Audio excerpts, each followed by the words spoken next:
Welcome to job updates in Telugu YouTube channel. Andhra Pradesh మరియు తెలంగాణ అభ్యర్థులకు useful అయ్యే విధంగా సిఎస్ఐఆర్ ఏఎంపిఆర్ఐ సంస్థ నుంచి టెక్నికల్ అసిస్టెంట్ అలాగే టెక్నీషియన్ జాబ్స్ కోసం అఫీషియల్గా నోటిఫికేషన్ విడుదల చేయడం జరిగింది. ఈ టెక్నికల్ అసిస్టెంట్ అనే జాబ్కి డిప్లొమా కానీ లేదా డిగ్రీ కానీ చేసినటువంటి అభ్యర్థులు అప్లై చేసుకోవచ్చు. టెక్నీషియన్ అనే జాబ్కి ఐటీఐ చేసినటువంటి అభ్యర్థులు అప్లై చేసుకునే అవకాశం అయితే ఉంటుంది. ఇందులో డిఫరెంట్ డిసిప్లైన్స్ అనేవి ఉంటాయి. అంటే బ్రాంచెస్ అనేవి డిఫరెంట్‌గా ఉంటాయి. సో, ఏ బ్రాంచెస్ అనేది చదివి ఉంటే దీనికి ఎలిజిబుల్ అవుతారు. అండ్ ఎంత సాలరీ వస్తుంది అంటే మనకి టెక్నికల్ అసిస్టెంట్‌కి స్టార్టింగ్‌లో పర్ మంత్ రూ. 66,500 రావడం జరుగుతుంది. టెక్నీషియన్‌కి అయితే రూ. 37,000 సాలరీ అనేది పర్ మంత్ స్టార్టింగ్‌లో వస్తుంది. అండ్ ఫ్యూచర్‌లో ఇయర్లీ ఇంక్రిమెంట్స్, పీఆర్సీలు, డీఏలు ఇలాంటివన్నీ పెరుగుతూ వస్తాయన్నమాట. ఇవి సెంట్రల్ గవర్నమెంట్‌కి సంబంధించినటువంటి ఉద్యోగాలు. మరి ఈ నోటిఫికేషన్ ఏంటి? దీనికి ఏ విధంగా అప్లికేషన్ చేసుకోవాలి? ఎక్కడెక్కడ మనకి జాబ్స్ అనేవి ఉన్నాయి? ఏ ఫీల్డ్‌లో ఉన్నాయి? ఏ రిలవెంట్ డిసిప్లిన్‌లో ఉన్నాయి? సెలక్షన్ ప్రొసీజర్ ఏ విధంగా ఉంటుంది? అప్లికేషన్ ఫీజ్ ఎంతుంటుంది? ఎలా అప్లికేషన్ చేసుకోవాలి? డీటెయిల్ క్వాలిఫికేషన్ ఏంటి? ఏజ్ ఎంతుండాలి? ఇలాంటి వివరాలన్నీ కూడా ఈ వీడియోలో నేను మీకు క్లియర్‌గా ఎక్స్‌ప్లెయిన్ చేస్తాను. సో, డైలీ జాబ్ నోటిఫికేషన్స్ ఏవైతే ఉన్నాయో వాటిని మన యూట్యూబ్ ఛానల్‌లో అప్లోడ్ చేయడం జరుగుతుంది.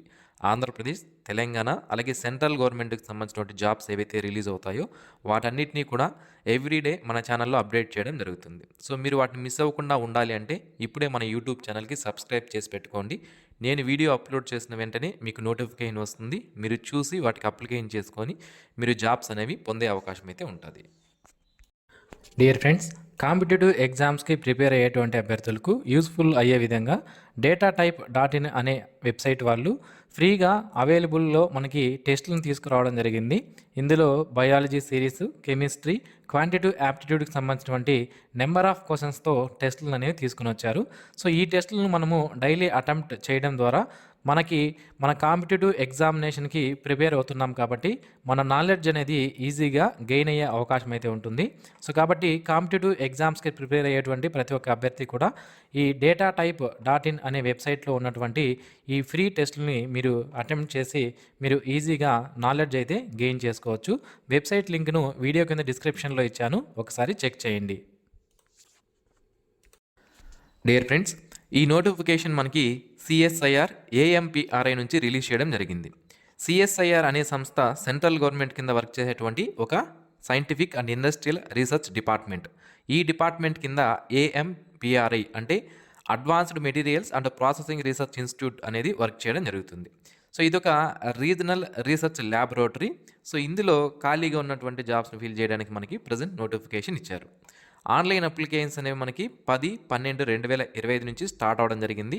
అప్లికేషన్ చేసుకోవడానికి లాస్ట్ డేట్ వచ్చి 4/1/2026 లోపు మనము ఆన్లైన్లో అప్లికేషన్స్ చేసుకోవాలి. ఆల్రెడీ మనం చూసాం ఏం జాబ్స్ ఉన్నాయి అని. టెక్నికల్ అసిస్టెంట్ అనే జాబ్స్ 5 పోస్టులు ఉన్నాయి. అన్రిజర్వ్డ్ 4, ఎకనామిక్లీ వీకర్ సెక్షన్ వాళ్ళకి ఒక వేకెన్సీ ఇవ్వడం జరిగింది. రూ. 66,500 శాలరీ ఉంటుంది.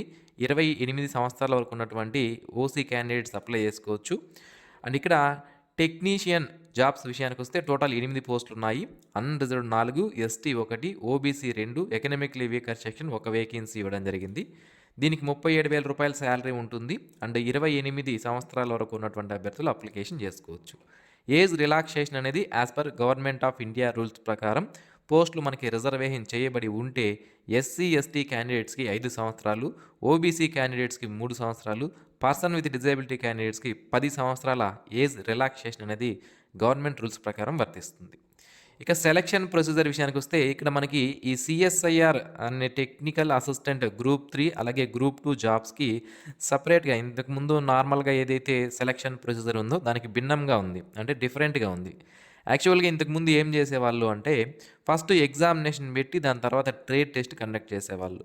బట్ ఇప్పుడు ఏం చేస్తున్నారంటే ఫస్ట్ ట్రేడ్ టెస్ట్ కండక్ట్ చేస్తున్నారు. ఎవరైతే ఈ ట్రేడ్ టెస్ట్లో క్వాలిఫై అవుతారో వాళ్ళకి ఎగ్జామినేషన్ పెడుతున్నారు. సో, దానికి సంబంధించిన డీటెయిల్స్ చూద్దాం. So, first technical assistant group 3 అనే జాబ్ కోసం చూసుకున్నట్లయితే ఫస్ట్ మనకి ఈ స్క్రీనింగ్ కమిటీ అనేది ఒకటి ఏర్పాటు చేయడం జరుగుతుంది. ఈ సిఎస్ఐఆర్ ఏఎంపిఆర్ఐ ఏదైతే ఉందో ఒక స్క్రీనింగ్ కమిటీని ఆ సంస్థలో ఏర్పాటు చేసి ఏవైతే అప్లికేషన్స్ అన్నీ తీసుకున్నారో ఆన్లైన్లో ఏవైతే అప్లికేషన్స్ అందరూ కూడా అప్లై చేసుకున్నారో వాటిని స్క్రూటినీ చేయడం జరుగుతుంది. స్క్రూటినీ చేసి ఎవరికైతే క్వాలిఫికేషన్ ఉందో వాళ్ళందరికీ కూడా ట్రేడ్ టెస్ట్ అనేది ఫస్ట్ కండక్ట్ చేస్తారు. ఈ ట్రేడ్ టెస్ట్‌లో ఎవరైతే క్వాలిఫై అవుతారో వాళ్ళను మాత్రమే కాంపిటేటివ్ రిటన్ ఎగ్జామినేషన్‌కి పిలవడం జరుగుతుంది.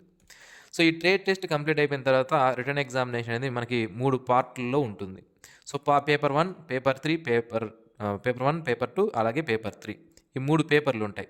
ఇందులో పేపర్ 1 అనేది క్వాలిఫైయింగ్ నేచర్‌లో ఉంటుంది. ఇందులో మనం క్వాలిఫై అయితే సరిపోతుంది. పేపర్ 2 అండ్ పేపర్ 3 ఏవైతే ఉన్నాయో వీటిలో మనం స్కోర్ చేయాల్సి ఉంటుంది. సో మొదటగా మనకి రిటర్న్ ఎగ్జామినేషన్ అనేది 200 క్వెషన్స్‌తో ఉంటుంది. 3 అవర్స్ మనకి టైం ఇవ్వడం జరుగుతుంది. క్వెషన్ పేపర్ అనేది ఇంగ్లీష్ అండ్ హిందీ బైలింగ్వల్‌లో ఉంటుంది. OMR based computer based examination మాత్రమే మనకి కండక్ట్ చేస్తారు. అన్నీ కూడా మల్టిపుల్ చాయిస్ క్వెషన్సే ఉంటాయి. సో ఇక్కడ మొదటగా పేపర్ 1 వచ్చి మనకి మెంటల్ ఎబిలిటీ టెస్ట్ అనేది ఉంటుంది. ఇందులో 50 క్వెషన్లు ఉంటాయి. ఒక క్వెషన్‌కి 2 మార్కులు, 100 మార్కులకి పేపర్ 1 కండక్ట్ చేస్తారు. ఇందులో ఎటువంటి నెగెటివ్ మార్క్స్ ఉండవు. నెక్స్ట్ పేపర్ 2 కండక్ట్ చేయడం జరుగుతుంది. ఈ పేపర్ 2కి 30 మినిట్స్ టైం ఉంటుంది. జనరల్ అవేర్‌నెస్ నుంచి 25 క్వెషన్లు 75 మార్కులకి, అంటే ఒక క్వెషన్‌కి 3 మార్కులు. నెగెటివ్ మార్క్ 1 ఉంటుంది. ఇంగ్లీష్ లాంగ్వేజ్ నుంచి 25 క్వెషన్స్. ఇక్కడ కూడా ఒక క్వెషన్‌కి 3 మార్కులు ఉంటుంది. దీనికి కూడా ఒక నెగెటివ్ మార్క్ ఉంటుంది. ఇక పేపర్ 3 90 మినిట్స్ పాటు ఉంటుంది. 100 క్వెషన్స్ ఉంటాయి. ఈచ్ క్వెషన్‌కి 3 మార్కులు ఉంటుంది. ఒక నెగెటివ్ మార్క్ ఉంటుంది. ఈ పేపర్ 3 దేనిపైన ఉంటుందంటే మనకి కాన్సర్న్డ్ సబ్జెక్ట్ ఏదైతే ఉందో దానిపైన మనకి పేపర్ 3 రావడం జరుగుతుంది.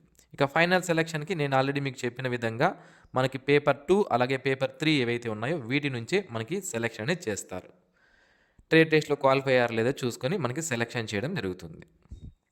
ఇక టెక్నీషియన్ అనే జాబ్‌కి సంబంధించి ఇది గ్రూప్ 2 క్యాడర్ కిందకి రావడం జరుగుతుంది. ఇందులో ఇది కూడా మనకి క్వెషన్ పేపర్ అనేది ఇంగ్లీష్ అండ్ హిందీలో ఉంటుంది. ఇక్కడ పేపర్ 1 మనకి మెంటల్ ఎబిలిటీకి సంబంధించినటువంటి క్వెషన్స్ అనేవి ఉంటాయి. ఇది 50 క్వెషన్స్ అనేవి ఉంటాయి. 100 మార్కులకి పేపర్ 1 కండక్ట్ చేస్తారు. ఇందులో ఎటువంటి నెగెటివ్ మార్క్స్ ఉండవు. పేపర్ 2 వచ్చి general awareness and English language నుంచి 50 క్వెషన్లు. ఇది మనకి 150 మార్క్స్ కండక్ట్ చేస్తారు. ఒక నెగెటివ్ మార్క్ అనేది ఉంటుంది. ఇక పేపర్ 3 కాన్సర్న్ సబ్జెక్ట్ నుంచి 50 క్వెషన్లు 150 మార్కులకు ఉంటుంది. ఒక నెగెటివ్ మార్క్ అనేది పేపర్ 3లో ఉంటుందన్నమాట. సో ఈ విధంగా దీనికి కూడా ఫస్ట్‌లో ట్రేడ్ టెస్ట్ అనేది ఉంటుంది టెక్నీషియన్ అనే జాబ్‌కి. ఎవరైతే ట్రేడ్ టెస్ట్ క్వాలిఫై అవుతారో వాళ్ళకి తర్వాత రిటర్న్ ఎగ్జామినేషన్ కండక్ట్ చేయడం జరుగుతుంది. ఇక ఈ జాబ్స్‌కి సంబంధించి క్వాలిఫికేషన్ విషయానికి వస్తే మనకి టెక్నికల్ అసిస్టెంట్ మెకానికల్ ఇంజనీరింగ్ సంబంధించి డిప్లొమా ఇన్ మెకానికల్ ఇంజనీరింగ్ ఎవరైతే కంప్లీట్ చేస్తుంటారో వీళ్ళు దీనికి అప్లై చేసుకోవచ్చు. 2 ఇయర్స్ ఎక్స్పీరియన్స్ అనేది ఉండాలి. ఎవరైతే 2 ఇయర్స్ డిప్లొమా చేసి ఉంటారో వాళ్ళకి కూడా 2 ఇయర్స్ ఎక్స్పీరియన్స్ ఉంటే దీనికి అప్లై చేసుకోవచ్చు. Next technical assistant electronics and instrumentation ఇంజనీరింగ్కి సంబంధించి డిప్లొమా 3 ఇయర్స్ కంప్లీట్ చేసి 2 ఇయర్స్ ఎక్స్పీరియన్స్ ఉన్న వాళ్ళు దీనికి అప్లై చేసుకునే అవకాశం అయితే ఉంటుంది. నెక్స్ట్ టెక్నికల్ అసిస్టెంట్ అనే జాబ్కి సంబంధించి ఫస్ట్ క్లాస్ బీఎస్సీ సైన్స్లో చదివిన వాళ్ళు 1 year full time professional qualification in IPR లేదా హెచ్ఆర్ లేదా ఫైనాన్స్ లేదా రీసెర్చ్ అండ్ డెవలప్మెంట్ లేదా ప్రాజెక్ట్ మేనేజ్మెంట్ దాంతోపాటుగా 1 ఇయర్ ఎక్స్పీరియన్స్ ఉన్న వాళ్ళు దీనికి అప్లై చేసుకోవచ్చు. Technical assistant computer science and engineering సంబంధించి diploma in computer science and engineering లేదా ఇన్ఫర్మేషన్ టెక్నాలజీ చదివి 2 ఇయర్స్ ఎక్స్పీరియన్స్ ఉన్న వాళ్ళు అప్లై చేసుకోవచ్చు. ఒకవేళ మీరు బీఎస్సీ కంప్యూటర్స్ చేస్తుంటే 1 ఇయర్ ఎక్స్పీరియన్స్ ఉన్నా కూడా మీకు సరిపోతుంది. Next technical assistant civil engineering సంబంధించి డిప్లొమా ఇన్ సివిల్ ఇంజనీరింగ్ చేసి 3 ఇయర్స్ ఎవరైతే 2 ఇయర్స్ ఎక్స్పీరియన్స్ ఉంటుందో వాళ్ళు అప్లై చేసుకునే అవకాశం అయితే ఉంటుంది. నెక్స్ట్ టెక్నీషియన్ అనే జాబ్స్లో మొదటగా ఫిట్టర్ ట్రేడ్కి సంబంధించి ఎవరైతే ఐటీఐలో ఫిట్టర్ ట్రేడ్ కంప్లీట్ చేస్తుంటారో వీళ్ళు అప్లికేషన్ చేసుకునే అవకాశం అయితే ఉంటుంది. ఓకే, సో చూడండి 10th తర్వాత ఐటీఐ ఫిట్టర్ ట్రేడ్లో చేసిన వాళ్ళు నేషనల్ ట్రేడ్ సర్టిఫికేట్ ఉన్న వాళ్ళు దీనికి అప్లికేషన్ చేసుకోవచ్చు. ఐటీఐ సర్టిఫికేట్ కానీ లేదా నేషనల్ లేదా స్టేట్ ట్రేడ్ సర్టిఫికేట్ ఏదైతే ఉంటుందో వీళ్ళు అప్లికేషన్ చేసుకోవచ్చు. ఎక్స్పీరియన్స్ ఏమీ అవసరం లేదు. ఒకవేళ మీరు 10th తర్వాత మీకు 2 ఇయర్స్ ఎక్స్పీరియన్స్ ఉన్నా కూడా అప్లై చేసుకోవచ్చు. అప్రెంటిస్‌షిప్ 2 ఇయర్స్ చేసింటే కూడా అప్లై చేసుకోవచ్చు అనమాట. సో ఎక్స్పీరియన్స్ ఉన్నా లేకపోయినా ఒకవేళ అప్రెంటిస్‌షిప్ చేసినా కూడా దీనికి అప్లికేషన్ చేసుకోవచ్చు. Next technician computer operator and programming assistant ట్రేడ్కి సంబంధించి ఐటీఐలో మనకి computer operator and programming assistant trade చేసిన వాళ్ళు అప్లై చేసుకోవచ్చు. నెక్స్ట్ లైబ్రరీ అండ్ ఇన్ఫర్మేషన్ సైన్స్కి సంబంధించి ఐటీఐలో లైబ్రరీ అండ్ ఇన్ఫర్మేషన్ సైన్స్ చదివిన వాళ్ళు అప్లికేషన్ చేసుకోవచ్చు. నెక్స్ట్ ఎలక్ట్రీషియన్ లేదా ఎలక్ట్రిక్ ట్రేడ్ సంబంధించి ఐటీఐ చేసిన వాళ్ళు అప్లై చేసుకోవచ్చు. ఇన్స్ట్రుమెంట్ మెకానిక్ కూడా ఐటీఐ చేసిన వాళ్ళు, డ్రాట్స్మెన్ సివిల్ కూడా ఐటీఐ డ్రాట్స్మెన్ చేసిన వాళ్ళు, operator and advance machine tools ట్రేడ్లో కూడా ఐటీఐ చేసిన వాళ్ళు, అడిటివ్ మ్యానుఫ్యాక్చరింగ్లో ఐటీఐ కంప్లీట్ చేసిన వాళ్ళు దీనికి అప్లికేషన్ చేసుకునే అవకాశం అయితే ఉంటుంది. ఇక అప్లికేషన్ ఫీజు విషయానికి వస్తే 500 రూపాయల అప్లికేషన్ ఫీజు అనేది పే చేయాలి. ఎవరైతే SC, ST, person with disability, women, ex service men candidates ఎవరైతే ఉన్నారో వీళ్ళు ఎటువంటి ఫీజు పే చేయాల్సిన అవసరం లేదు. డైరెక్ట్గా ఆన్లైన్లో అప్లికేషన్ చేసుకునే అవకాశాన్ని కల్పిస్తున్నారు. ఓకే, సో, ఇక పోస్టింగ్స్ మనకి ఈ యొక్క ఏఎంపీఆర్ఐ అనే సంస్థ మనకి భోపాల్‌లో ఉంది. స్టార్టింగ్‌లో ఇక్కడ మనకి పోస్టింగ్ ఇచ్చే అవకాశం అయితే ఉంటుంది. ఫ్యూచర్‌లో సీఎస్ఐఆర్‌కి సంబంధించినటువంటి వేరియస్ రీసెర్చ్ స్టేషన్స్, ఆఫీసులు ఏవైతే ఉన్నాయో దేశవ్యాప్తంగా ప్రతి ఒక్క రాష్ట్రంలో కూడా ఉన్నాయి. సీఎస్ఐఆర్‌కి సంబంధించిన ఆఫీసులు. అక్కడికి కూడా ట్రాన్స్‌ఫర్స్ చేసుకునే అవకాశం ఉంటుంది అని మనకి ఇక్కడ క్లియర్‌గా మెన్షన్ చేశారు. సో, ఇది ఫ్రెండ్స్ ఈ నోటిఫికేషన్‌కి సంబంధించినటువంటి పూర్తి వివరాలు. మరిన్ని ఇలాంటి డైలీ జాబ్ అప్డేట్స్ మిస్ అవ్వకుండా పొందడానికి ఛానల్‌కు సబ్స్క్రైబ్ చేసుకోండి. Thanks for watching this video. Have a nice day friends.